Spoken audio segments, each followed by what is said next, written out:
รื่องที่สำคัญยิ่งใหญ่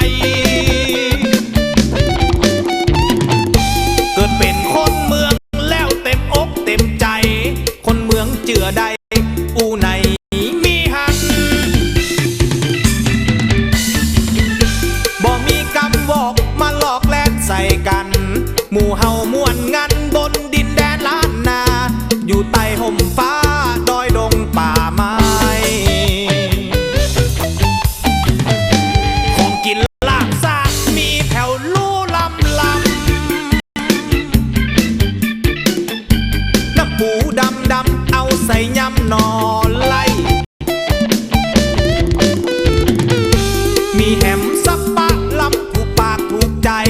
ปั้นเข้ากำใหญ่องค์ขันโลกควายนอน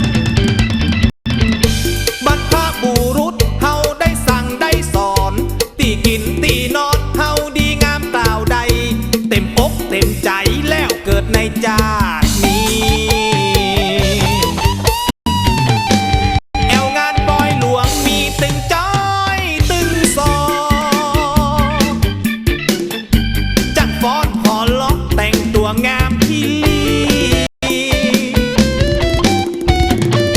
หมู่แห่ตะตึงมงกองปูจาก็มีหมู่แม่บ้านก็ดีสู่แกงพักกุมดอ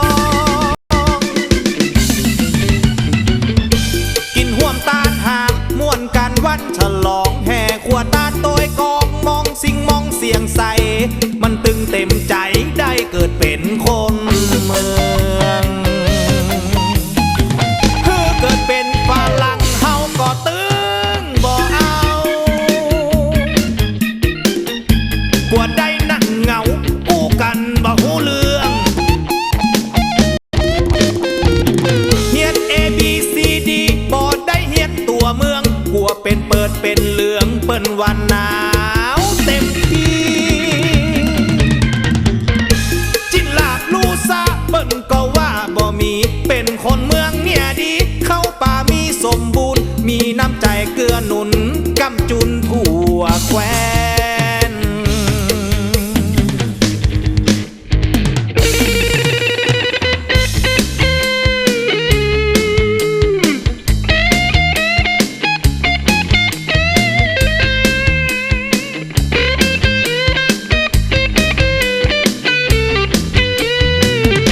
แอวงานปอยหลวงมีตึงจ้อยตึงซอจังฟ้อนพอล้อแต่งตัวงามที่ลีหมู่แห่ตะตึงมงกองปูจาก็มีหมู่แม่บ้านก็ดีสู่แกงพักกุมดองกินห่วมตาลหางม่วนกันวันฉลองแห่ขวดตาโตยกองมองอาสิ่งมองเสียงใสมันตึงเต็มใจได้เกิดเป็นคนเมืองเกิดเป็นฝรั่งเฮาก็ตึงบ่เอากว่าได้นั่งเหงาอู้กันบ่ฮู้เรื่องเฮียน A B C D บ่ได้เฮียนตัวเมืองกลัวเป็นเปิดเป็นเหลืองเปิ้นวันหนา